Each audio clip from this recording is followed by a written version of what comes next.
Greetings. Welcome to Organic Wellness Crusade. I'm Dr. Henry L. N. Anderson, your host, and I'm very, very excited today about my very special guest, Dr. T.C. Fry, President, Life Science Institute, Austin, Texas.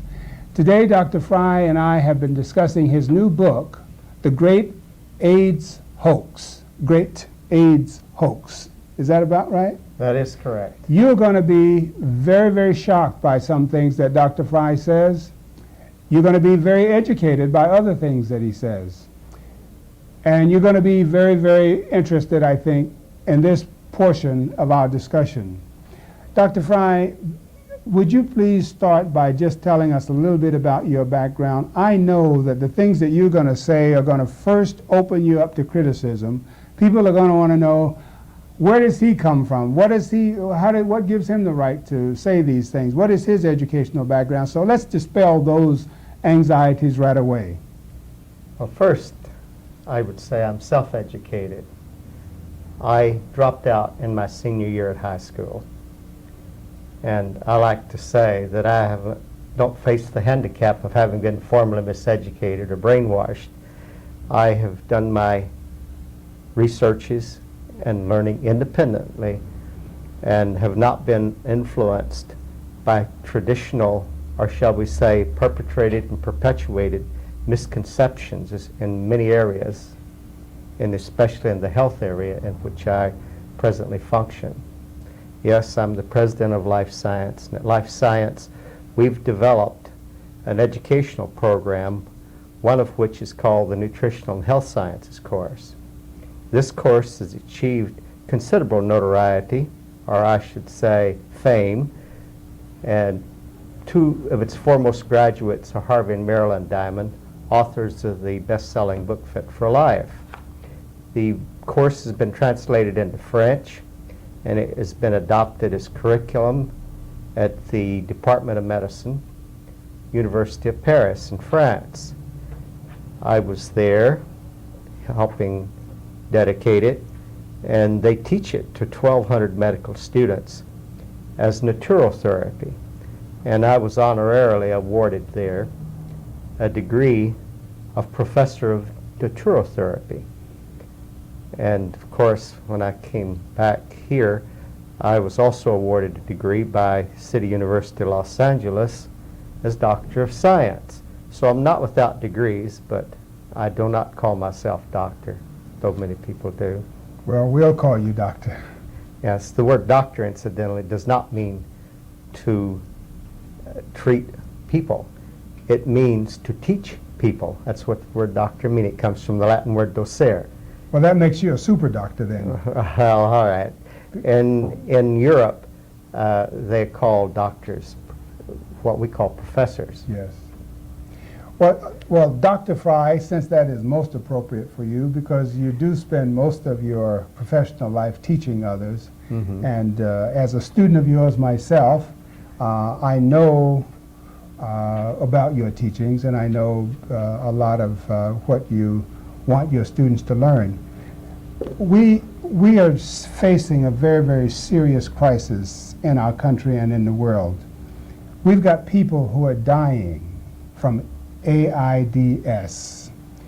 We have establishments that are housed to provide care, research, and other supportive activities for AIDS. The Congress of the United States of America has been encouraged to vote unlimited funds for AIDS. And Dr. T.C. Fry comes to Organic Wellness Crusade, and he tells us, and he tells our audience, and he tells the American people, and he tells the world that this is all a hoax. That's correct. Dr. Fry, you're on the hot seat. Explain yourself for us. It is a hoax indeed. It was a well-planned program. The last big success that the Centers for Disease Control had in promoting a hoax was the polio hoax. They tried many others, and one of them blew up in their face. We all know about the swine flu farce. They promoted that. with the idea that we should all take flu shots for here and the hereafter against swine flu to prevent it, just as we do in polio. That's the name of the game. The bottom line is the increase in sales of drugs. And the Centers for Disease Control, CDC for short, promote these scams. And as we know, the swine flu was a scam.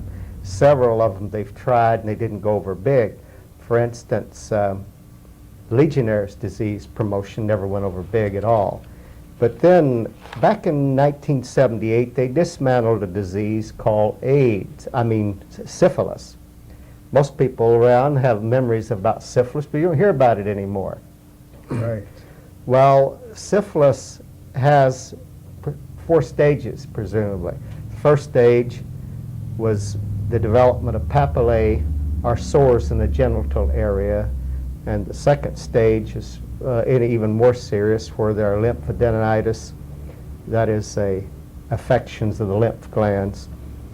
And the third stage was where there was diarrheas, fevers, vomiting, pneumocystic carini, that's a type of pneumonia, and many other symptoms. And the fourth stage is degenerative symptoms, wherein death may actually occur. Now, as I say, back in 1978, they dismantled the syphilis disease. And the first stage was reintroduced as herpes genitalis. After all, we all remember a time when herpes genitalis wasn't around. Yes. It just sort of got sprung on us, and it had 23 million instant sufferers. Yes. And of course, prior to that, they suffered from syphilis.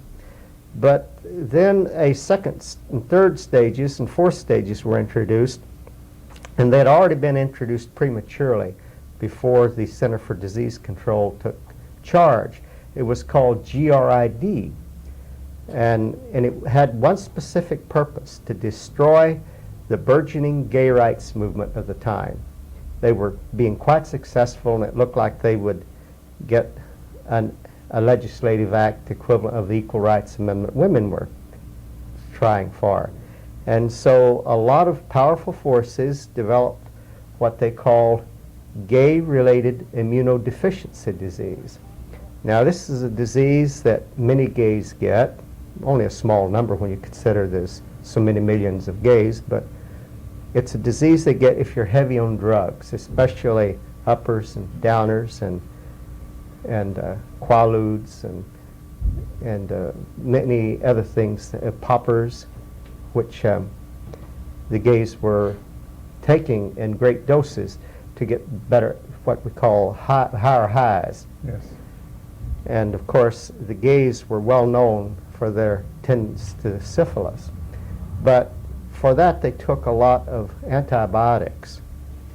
And when this came on the scene, when AIDS was introduced, the Centers for Disease Control appeared to be baffled. Yet they seemed to know enough to call it AIDS in advance. It was a catchy acronym. And you have to know a lot about a disease before you can say it is acquired. But I went to a Merck manual. This is the Physician's Bible. It's published by the Merck Sharp Dome Company. Yes, I have one. And I went to the Dorland's Medical Dictionaries and Tabor's dictionaries. And I started looking up these terms, and lo and behold, the symptoms of the disease called AIDS has been in the Merck manual since 1952. And it had very definite listings of what the causes are. And among those causes are blood transfusions,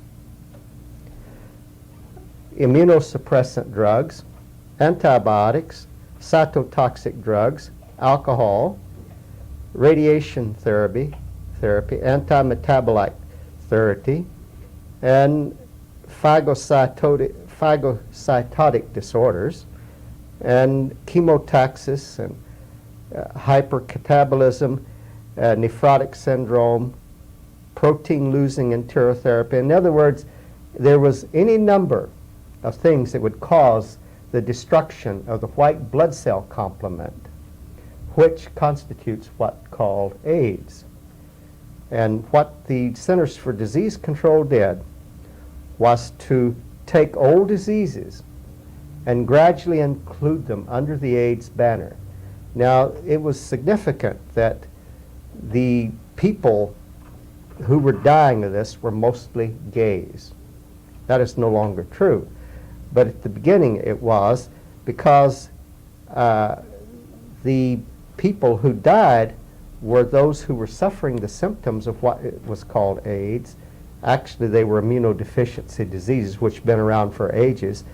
They were suffering it, and they were going to the hospital, and believe it or not, they were treating them with chemotherapy, which is listed as one of the immunosuppressant drugs. I mean, the whole round of it was immunosuppressant. And of course, it's no surprise that they died. But the gay rights movement was pretty strong. They communicate with each other. And they begin to realize that their poppers, uppers, and downers and their drug habits were causing this, as well as heroin and other intravenous drugs. And they warned their members, and that is the homosexuals whom they served. And the homosexuals started getting off these drugs. Moreover, they found out that there's alternative ways of therapies that weren't deadly. And it was like a death sentence if you went to the hospital and went through chemotherapy, which further immunosuppressed your white blood cell complement. So they stopped going. And in 1987, for the first time when deaths from AIDS are supposed to be going up, the homosexual population death from AIDS dropped by over 1,500. And in 1988, it dropped another 1,000. So the people dying from AIDS that are homosexuals has gone way down, simply because if they do get the symptoms that are called AIDS, that is immunosuppressed conditions, they, at least most of them, are wise enough not to go to a hospital anymore, because going to a hospital and getting the standard treatment is a death sentence, because they give you massive immunotherapy. And of course, what's this great AIDS hoax all about? If you know the history of the Centers for Disease Control and its propensity for launching these phony disease scares, taking other diseases that's already existed. For instance, polio was, before the onset of polio, was called infantile paralysis. Right. It was called viral meningitis, aseptic Right. meningitis, and it was Cox-Hatch's disease, and a lot of other them thrown together, and they were included under the polio banner. In 1955, on May the 12th, there was introduced the Salk vaccine. What most people don't know, that was simultaneous with the introduction of the vaccine, the Centers for Disease Control introduced new guidelines for physician diagnosis of polio. Henceforth, the symptoms of polio were only paralysis, and it had to be in evidence 60 days before they could call it polio. So that effectively wiped out polio, even if they hadn't had a vaccine, because when by the new guidelines, there was only a few hundred cases a year of polio instead of 50 or 60,000. And what they called polio before that, that is aseptic meningitis and the other diseases, were reverted to the old diagnoses. So they redefine and therefore eliminate and manipulate.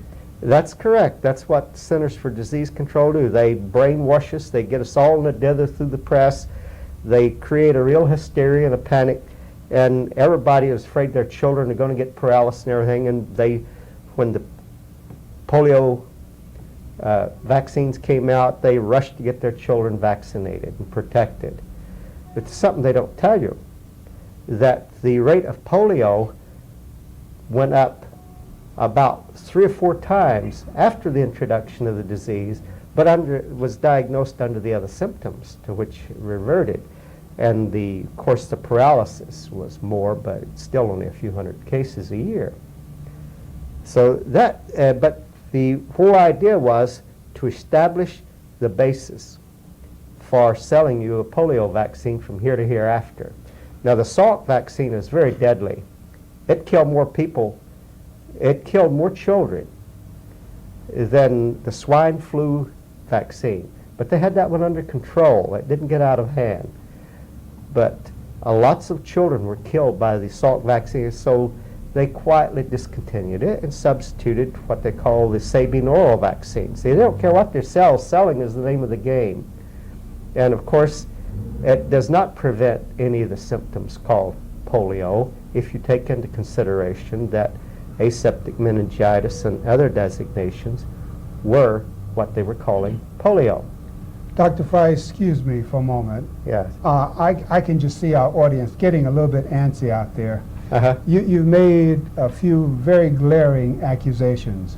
I want to zero in on those and give you a chance to individually respond in detail. Mm-hmm. For example, you just said a very touching thing, and that is that the Salk vaccine that a lot of mothers felt was a gift from heaven killed a lot of their children. Now, that's a very serious accusation. Well, it's not a serious accusation. It's a matter of statistics. It's on record of doing so.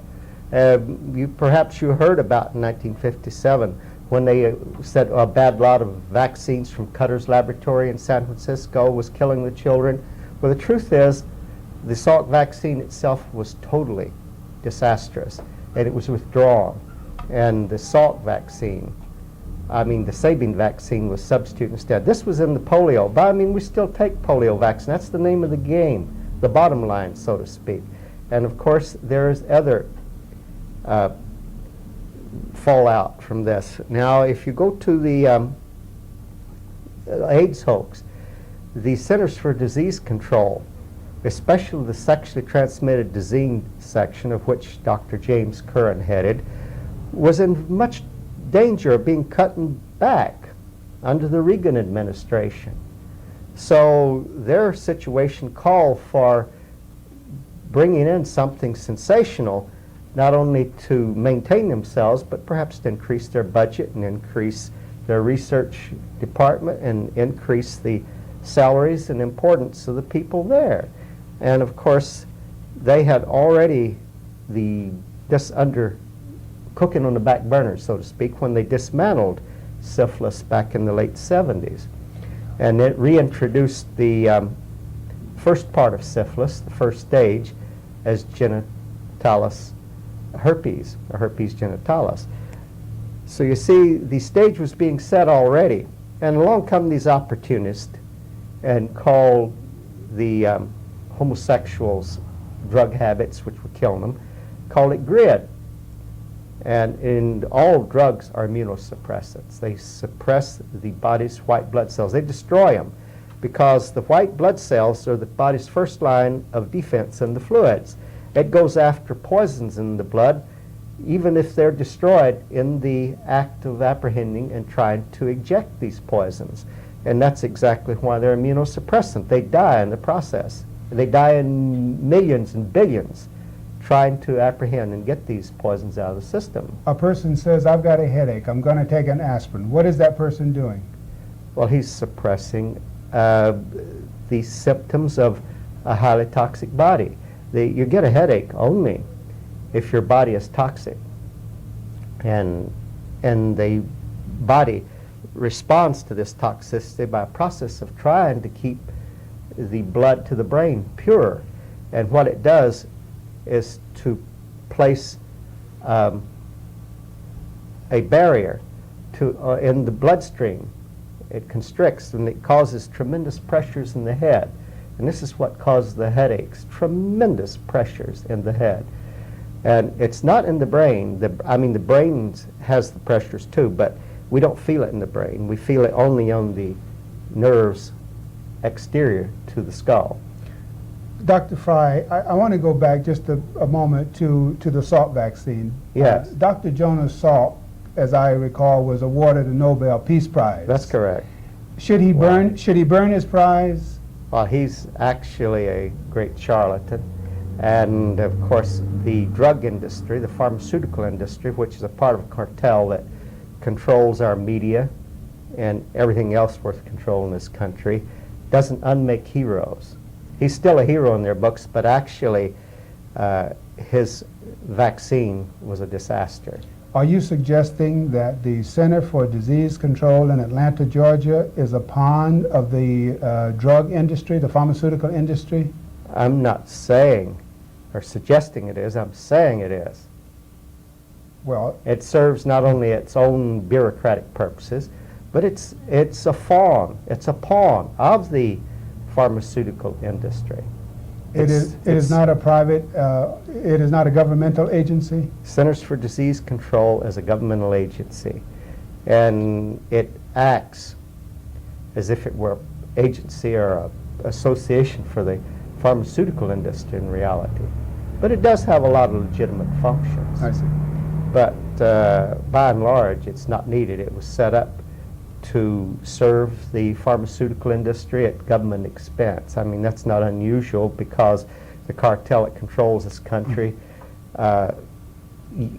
takes in more than half the national budget to itself. For instance, the Federal Reserve System is not federal at all. It's privately owned. And it pays about $200 billion in interest a year to the government pays this to the Federal Reserve System, and this is a private income. Has nothing to do with our people. And that is really pass-through money. The Internal Revenue Service collects this money and passes it straight through to the Federal Reserve System, a private banking system. And when you go to the defense industry, and you go to the medical Medicare and all the other government-sponsored programs, when you go to the FDA and you go to the CCI and all the other public health service agencies set up under government sponsorship and paid for by the American people, but they're actually serving private industry, especially the pharmaceutical, drug, and hospital industry. Dr. Fry, you just said in your own way that Peter Jennings, who's paid $3 million a year, Walter Cronkite, and all of these wonderful newscasters that we've grown up watching, are actually telling us lies over the public media. Now, they can't, these men are well-trained, they're highly educated, they're very professional, as you know. They can't possibly know that they're telling us lies. They can't possibly know that when they repeat a news release, for example, from the Center for Disease Control, that this is a big lie that they're perpetrating upon the American people. They probably wouldn't know it at all. They are well paid. They know who pays them and what they get paid to say and what they shouldn't touch. See, there's a lot of no-nos in areas you don't touch. But they know what they're supposed to report and highlight, and they're controlled very much by the networks. And these networks are controlled by the cartel, which controls everything else worth controlling in this country. The cartel actually outright owns the pharmaceutical industry and our chemical industries, including our organic indisposition, I should say, that is the pesticide chemical companies. They own those outright and they promote them. And it's quite a blow to them when the media, which they also control, don't get the message right and start knocking their pesticides. They used to be promoted and they try and keep it under control. However, the cartel at the moment is beginning to realize that maybe the health of the American people is important after all. We notice that they're really trying to get the American people to stop smoking. This cartel realizes that the American people who smoke cost them about $5,000 per worker per year in the workplace, whereas when they consider their profits from the sale of cigarettes. It's only about $150 per person per year, and it's not nearly comparable to what it's costing them on the other side of the ledger. So they've really came out against smoking now. That's very interesting. But now I want to look at the audience for a moment. Yes. Here we are, watching our 6 o'clock news programs. We're believing what we hear on the media. We know that people are dying of AIDS because almost all of us know someone who's died of AIDS. We see press releases coming out of the Center for Disease Control. We hear the same thing being said in all parts of the country. We hear our own medical professionals uttering the same things. And then we have Dr. T.C. Fry, who comes and says to us, Rock Hudson did not die of AIDS, that his name, the piano player, Oh, yes. Liberace, did not die of AIDS. And the man on the street is very, very confused. The woman in the beauty shop now doesn't know what to think. Dr. Fry, help the common, everyday American who is dependent upon information mainly from the electronic media and the newspaper media. Help the common person on the street understand what's going on here. Now, I realize that we're not going to be able to finish all of this, and we're just going to continue. If you have the time, I want you to continue with me. First, let us understand that what is called AIDS is what Rock Hudson and Liberace did indeed die of. They call it AIDS, but before that it was called by the names. I mean, if I look at my list here, it was called A-gamma-globin anemia in the case of children. It's called, it was called in the Merck manual, it was called CIDS, Combined Immunodeficiency Syndrome, and it was called IDS, Immunodeficiency Syndrome. It was called agranulocytosis, which means a shortage of granulocytes. These are basophils, xenophils, and other blood components, that is white blood cell components. It was called alymphocytosis, DiGeorge syndrome, and it was called granulocytopenia, Kaposi's sarcoma, leukocytopenia, lymphocytopenia, neutropenia, pancytopenia, splenic deficiency syndrome, thymic lymphoplasma. In other words, these names are some of the names that were applied to conditions presently covered by the banner of AIDS. And the people don't read the Merck manual as rule, but it's been on the scene for many years, and it came in 1952 into the Merck manual as immunodeficiency diseases. And when you go back and look at the old manuals and the current manuals, you'll find that they've done a switcheroo. I mean, it is very odd that in the 14th edition of the Merck manual on page 288, they talk about immunodeficiency diseases, and it gives all this information that I'm speaking about, the causes, so forth. When you come to the 15th edition, on page 288, it has AIDS. I see. Dr. Fry, it has been a pleasure discussing with you up to this point. Obviously, there's a lot more to be said, and we're not through. And I'm glad you have some more time to come back with us for some more discussion. When we come back with Dr. Fry, we want to discuss the virus theory and let Dr. Fry relate that to the current discussion on AIDS. We thank you for joining us, and we'll join you again. Dr. Fry. Thank you. It is just a pleasure to have you. We'll continue this discussion. Well, we will. When do we do it? We're going to do it after just a... And Joe Russell, Well, just know that and you know, I had a look keep us rolling. her wheat, Stand by and do your busy, busy, fleece busy for whenever where you're ready. there's snow. And everywhere that Mary went, well, Look at you each know other the and story. talk. Yeah. As Randy was. All this has just been just been a great discussion. I'm looking forward to getting into the other aspect of it. Greetings. I'm Dr. Henry Allen Anderson, your host of Organic Wellness Crusade. And with me on this segment is Dr. T.C. Fry. Dr. Fry and I have been discussing his new book, AIDS, the Great Hoax. Dr. Fry has advanced a number of ideas that are new, alarming, shocking, unbelievable even. Dr. Fry, for example, has postulated, he says he can prove it, that the CDC, the Center for Disease Control in Atlanta, manufactured the disease AIDS, just as it manufactured polio and many other diseases. So you know, we've been having an interesting discussion. Dr. Fry, the layperson, the common person, approaches disease from a catch-it point of view. You catch a cold, you catch AIDS, you catch mumps, you catch measles. Is that true, or is that also manufactured? And if it is manufactured, Dr. Fry, I want you to really explain it so that the person out there in the audience can understand what's behind that. Okay, we're talking about contagion.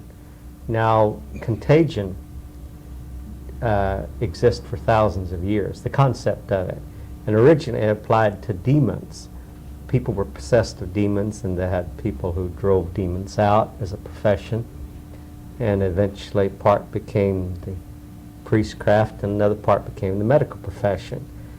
But demonology was really the science of ancient times, and they believed that diseases were evil spirits and demons that possessed people. But the concept of disease evolved, but the idea that disease passed from person to person as demons or evil spirits or whatever continued to exist. And of course, when the medical system was commercialized, they kept and exploited old concepts. Now, contagion, of course, is a myth. There are many medical concepts that are outright myths that are perpetuated perpetually simply because they yield big profits to the cartel that controls the medical profession. Now, when it comes to contagion itself, if I were to line up 100 people and I gave each one an emetic and all 100 of them vomited, you'd say, Jesus, this vomiting is a very contagious disease. But the truth is, they've only demonstrated scientifically one thing: similar organisms subjected to similar influences react similarly. And to put it in very blunt terms, similar organisms indulging the same bad habits get the same bad results. So when it comes to diseases, the causes of it are rife. They're what is contagious. We are likely to pick up other people's bad habits and practice them. In this country, disease is rampant. It's the most diseased country in the world. And of course, we have more bad habits than any other country in the world. And most people are sick in some way or other. Over 50% of our peoples have a chronic disease. I have a mother out here in the audience, excuse me, who says, I just moved to a new community, and my 6-year-old has been kept out of school 6 weeks because I have not been able to get to have her measles shot, and they won't let her in school. And you telling me that all I'm doing is taking my child to what? Well, the child will not get the measles for that reason, for lack of a shot. The truth is that shots tend to devitalize a person such that any such vital action as measles, which is only a body eliminative activity, will not occur. However, measles is not the problem. They want to give you what they call DPT, and a whole series of shots, and they're compulsory, not really compulsory. If you don't have to keep your child out of school in the state of California, it's just a matter of conscience. It's whether you get your child vaccinated or not, and all you have to do is just send in a letter to your school superintendent or the school nurse saying that it's contrary to my beliefs that my child should be vaccinated, and they will exempt your child from that alone. In other states, they're not so fortunate. Move to the larger issue for me for a moment, Dr. Fry. What is it then that causes the measles? How does the child catch the measles, or the mumps, or the whooping cough? Measles is a simple disease whereby the body eliminates toxic materials through the skin. And all diseases are body efforts. They're initiated and conducted by the body to eliminate poisons that have become extraordinary to its ability to eliminate normally through the kidneys, the skin, the bowels, and the lungs. No parent would willingly feed his or her child, no caring parent would willingly feed his or her child poisons. That's right. What are these poisons? How are they getting into our children? When it comes to poisoning, the first commandment of eating is thou shalt not poison thyself. But unfortunately, when Americans eat, they're eating a plethora of poisons every day. It is estimated that the average American poisons themselves between 10 and 60 times a day. We know every time you smoke a cigarette, you're poisoning yourself. Every time you take a cup of coffee, you know you're poisoning yourself.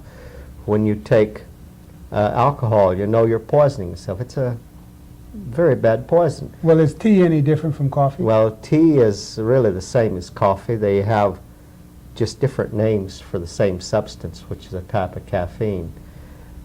But there are many other things with which we poison ourselves. Soft drinks are rife with poisons like phosphoric acid and caffeine. And of course, in the case of Coca-Cola formulas, they have the coca leaves from which a derivative is made, and it's quite toxic. It gives you a big kick. We eat and everything for the kicks we can get out of it rather than for nourishment.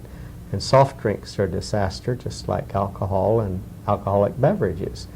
I've read that Coca-Cola, the secret ingredient in Coca-Cola as far back as 1906 was actually cocaine. That's correct. It comes from the same leaf that cocaine is derived. So if we bring this full cycle now to 1989, we have people who are dying of AIDS. We have very responsible people who know that their good friends have caught AIDS. We have a recent lawsuit where a person has been awarded $22 million because his health was impeded or endangered by a person who had a quote-unquote communicable disease that he did not reveal. Would you comment on that okay, for we're us? talking about Rock Hudson. Yes, yes. And of course his homosexual partner. Yes. His homosexual partner doesn't have AIDS, incidentally. Right. He was just so-called exposed to it, and on that basis he won a jury award of the $22 million. In fact, just about everything Rock Hudson had left over in his estate. But the truth is that diseases aren't communicated. I repeat, diseases result from deficiencies or from toxic materials. When you have a deficiency, your body becomes poisoned anyway. Now, the reason that you have an immunodeficiency, that is a shortage of white blood cells in your blood, is because so many of them are destroyed in apprehending and ejecting toxic materials, especially from drugs like heroin, cocaine, poppers, uppers and downers, and things like this, which the gay crowd were so fond of, but which they're giving up pretty much now.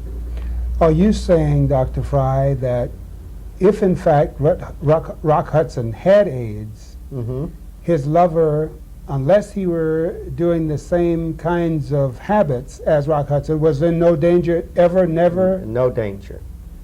And the idea that a virus caused this is strictly, it's never been proven. In fact, if the proof means anything, it means it doesn't.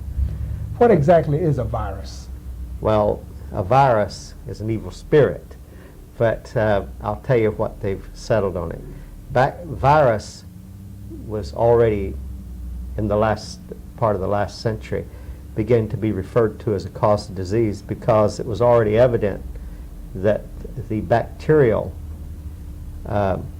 theory of disease causation wouldn't fly, because there was conscious postulates which said if an agency causes a disease, in the disease itself, that agent must always be present. And it all said that if that agent is cause to the disease, its presence must always occasion the disease. Well, this is demonstrably false. For instance, in actual AIDS cases, people in the hospital and dying of it, less than 50% of them had the so-called AIDS virus, which is a weak form of a retrovirus. Anyway, they have found, they say, 1.5 million people in this country with the AIDS virus. That's the estimate. Yes. And they say they're living under Damocles' sword, and it's just a matter of when they get it and when they die. But the truth is, they don't have the virus. What they have is a so-called antibody to the virus. And if you remember, the rationale for getting vaccinated is so the body will create antibodies and you'll be immune to the disease for which you have the antibodies. Well, here they've done a switch in their rationale, and now having the antibodies means that you're subject to getting the disease. That's some flip-flop, if you will, but I mean, they don't think the American people are thinkers. They take them for suckers, and that's the way they've been. I want to try to clarify a point. Yes. I have read in some of your literature, one of your books, that a virus is really not alive but is dead. It is a dead substance, and a dead substance. Why don't you pursue Okay. that and All right. let us know exactly what a virus itself is and whether in fact it plays any part in disease. Right. A virus, so-called, is always dead. There's no such thing as a live virus. Even the so-called live viruses means they were obtained from live tissue instead of dead tissue. But viruses, so-called, are actually genomes. Now, a genome is the genetic material. And if you look at a cell in your body, you have about 100 trillion of them. And each cell has a nucleus. And these nucleuses disintegrate when the cells disintegrate. There are lysosomes which dissolve the cell. And of course, they do not do a thorough job, and the actual nucleus of the cell is well protected. And in degenerating it, it may not completely destroy that nucleus, which is the genome for a cell. That is where the chromosomes, the genetic material, is housed. If it's not destroyed, it just floats in the system, and it's called a cytomegalovirus. But something that most people don't realize is each cell has from maybe 20, 30 to 40,000 mitochondria in each cell. A cell is a little walled-in city, and it has these residents there as independent forms of life, just like bacteria, an independent form. In fact, they're no larger than a bacterium. So when the cell is destroyed, these mitochondria are also destroyed, and each mitochondrion has a genome. That's a control center. A genome is to a mitochondrion, or organelles, which they're called, what the brain is to the human body. It's a control mechanism. Okay. It has the blueprint whereby that mitochondrion creates our energy from glucose. It has the blueprint for making specialized proteins that the cell and even the body needs. These mitochondrions are really the basic unit of life.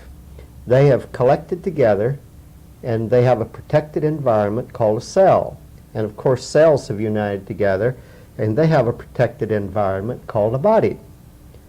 But when the cells die, and we have maybe 300 to 500 billion cells dying every day and being replaced at the same rate as a rule, the dead cells disintegrate. When you figure it out, if there's, say, 500 billion cells a day dying, and each one has 20,000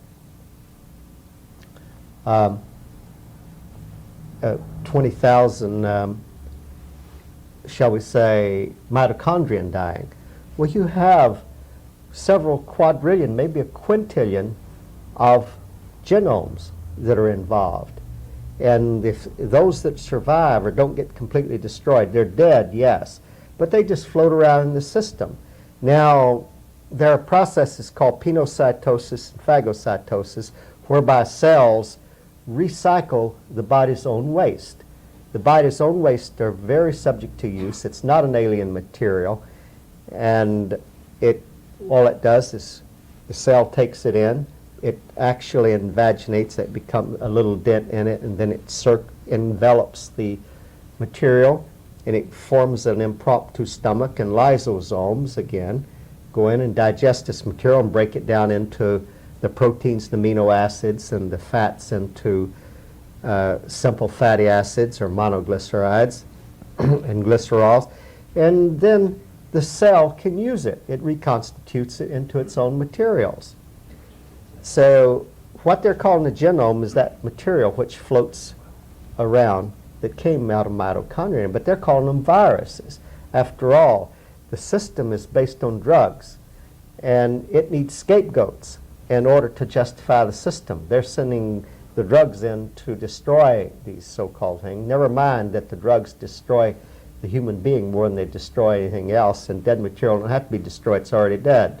When you say the system now, are you talking about the body mechanism or about people? When I'm talking about the system, I'm really talking about the medical system. Okay, all right. The cartel, The cartel. which controls Okay. it, right. All right. They need scapegoats. And when you have disease, they want you to use their representatives, which are called physicians in hospitals and clinics. They want you to go there and get treated because these people are trained drug peddlers. They don't realize it, but they are sophisticated in drug dispensing. They've been taught that. They're not taught about health in the medical schools. They're taught about dispensing drugs. The pharmaceutical houses, they need drug peddlers. And what they do is elevate trained medical men and women to a high station. They give them semi-divinity, and whatever they say goes, because they know that the medical profession will dispense their drugs that way. Now, you know about medical societies. If someone wants to go and get people healthy and not dispense drugs, they get kicked out, and they lose their license, because the system is set up to serve the drug industry and not to serve the people. I've had several MDs take our course, and I've had one in Idaho who started fasting people, giving them raw diets and more fruits, and for not dispensing drugs, he was kicked out of the society. Well, he kept on practicing, and they hauled him in for violating the Medical Practices Act. And the judge told him if he so much as prescribed a glass of water to anyone hereafter, he would be hauled into jail. So he can't even prescribe a glass of water for a dying man. But now, Dr. Fry, that is a very serious charge. Well, it's serious if you're into the racket and don't want to be shown up.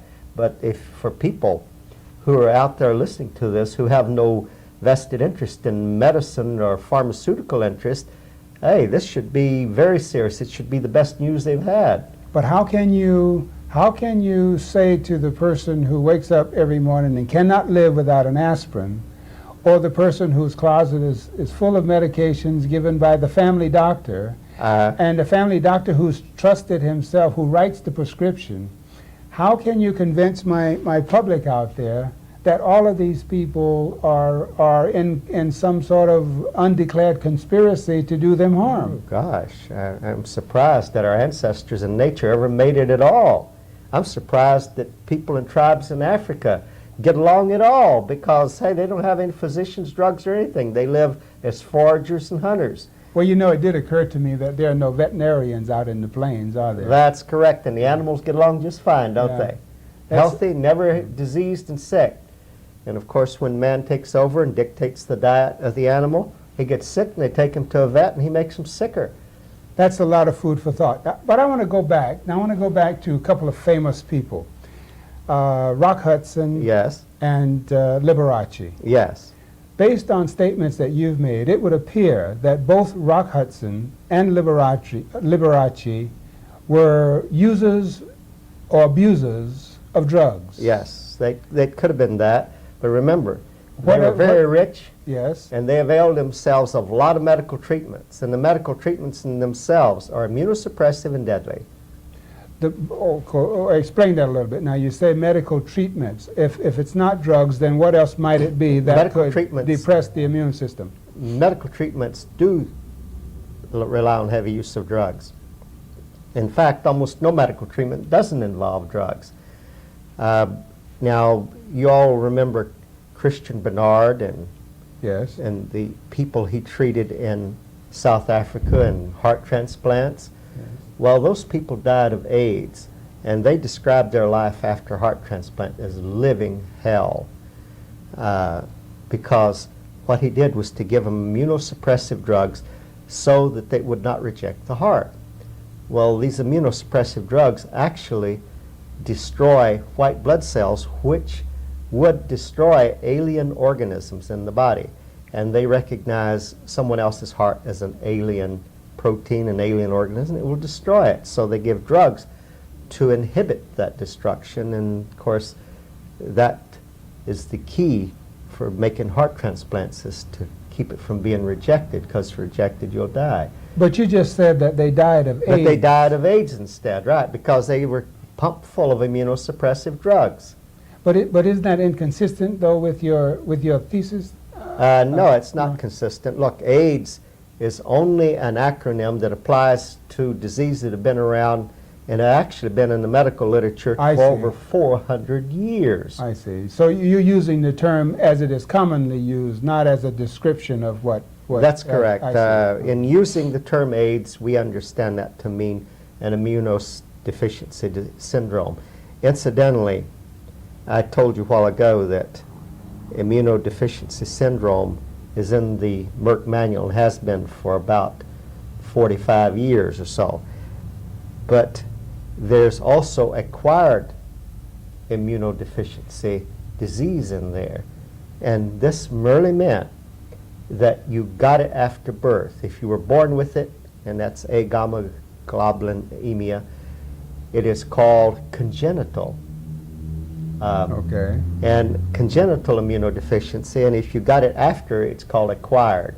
That's what the way, it didn't mean it was contagious, but the Centers for Disease Control present the context as if it were, because without contagion, the medical system is dead. That concept is central to it, as are some of the other concepts like infection and things of this nature.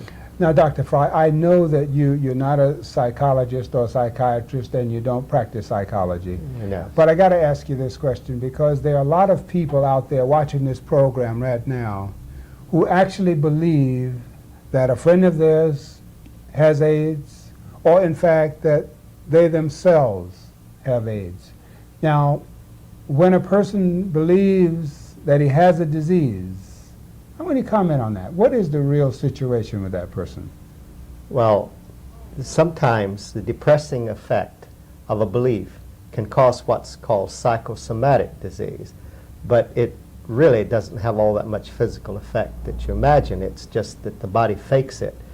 And the real condition of the body, the physicians will never discover anything. It's all in your mind, and it's literally true in the case of psychosomatic disease. However, when it comes to diseases, and you actually get AIDS and things, it's not something that happened in your mind, it's something that happened inside your body that actually caused it. But And could it- usually it's a drug, and Yeah. it can be a recreational drug. Any drug causes the white blood cells to act like a suicide squadron and going into the body, apprehending the material and getting it out. And it can destroy the white blood cells themselves. And if it's very, very virulent, that is poisonous, like heroin and things of this nature, it can destroy your white blood cell complement very speedily. I mean, it's well known that heroin, people often die, they call it overdose, because it continually increases. But what it does is just increasingly destroy their white blood cell complement, such that they're unprotected and they get into what they call these opportunistic diseases, because the body must extraordinarily eliminate this garbage, which the white blood cells didn't do because they were destroyed. You have said, and correct me if I have heard you incorrectly, you have said that all drugs work to destroy the body's immune system. That's correct. You have said that drugs are a lot broader in their actuality than the street drugs, though the heroin, the cocaine, the things that people normally think of as drugs. I want you to imagine an ordinary dinner table or an ordinary kitchen in an American household. And I want you to describe the drugs that you see and confirm that those two are just as much killers as the cocaine, the heroin, that a drug is a drug is a drug. If that's what you're saying, look into an American kitchen, describe what drugs you see. Yeah, okay. I have a book at home, and it's Diet, Cancer, and Nutrition, or Diet, Nutrition, and Cancer. And it actually catalogs hundreds and hundreds of cancer-causing agents that people eat every day. Heated fats came in for a lot of this, and it especially said to be responsible for bowel cancer, which kills a lot of people in this country. And it spoke of heated fats. It also spoke of proteins that have been heated. Now, we know that proteins that have been heated cannot be used by the body. So when you cook your meat, that rare part may be intact enough that your body can break it down into amino acids and absorb it. But that which has been heated and deranged, it becomes coagulated. You can see this happen very quickly in the case of heated cheese and heated eggs. Well, you can no longer get any amino acids out of that. The bacteria will break this down as organic materials, and the byproducts of bacterial putrefaction, that's what happens to proteins, is such things as ammonias, mercaptans, scatols, indols, phenols, ptomaines, leucomaines, and a raft of other poisons, which, if the body absorbs them, intoxicate you. And the average American is a very intoxicated person. You may not agree with me, but all I have to do is put you on a fast, and within 24 hours your tongue will coat up so much you think a snowstorm hit it. This is merely a symptom of body detoxification, and you can't detoxify unless you have toxins in the system. The average American, as I say, goes from 10 to 60 poisoning acts a day, and on their tables there's cooked foods. Cooked foods contain a lot of deranged substances like deranged proteins, deranged carbohydrates, deranged fats. They're carcinogenic. And the minerals in these substances are deranged, and they're especially toxic. This is demonstrable by the fact that if you have a resting white blood cell count of, say, 5,000, and you eat a cooked meal with condiments and everything, your white blood cell count within an hour may be up to 12 or 15,000, which means this, that the toxins from this cooked meal and perhaps from foods that's contrary to your biological disposition are absorbed into the bloodstream, and the white blood cells proliferate from the capillary basis where they're stored, and from the lymph system, and from the bone marrow. They go out and proliferate like an army that's discovered and attack an enemy, and they surround, capture this toxic debris and take it to the nearest exit. That's what they're there for. So that the average American, as I say, eats cooked foods, and that is quite toxic. Then, of course, they use a lot of condiments. Well, most condiments are outright poison. And of course, they drink a lot of soft drinks. Soft drinks occasion increases in the body's white blood cell count because of the poisons. And then, of course, there is hard water that we drink. There water from the tap, which has minerals in it. Well, the body can't use those minerals, and it occasions toxic reactions. You see, there are so many ways in which the American person takes in drugs outright or eats fare that's contrary to their biological disposition, and they get sick because of it. One final question, and our audience has to leave us. Can a person get AIDS from sexual contact? Never. Thank you.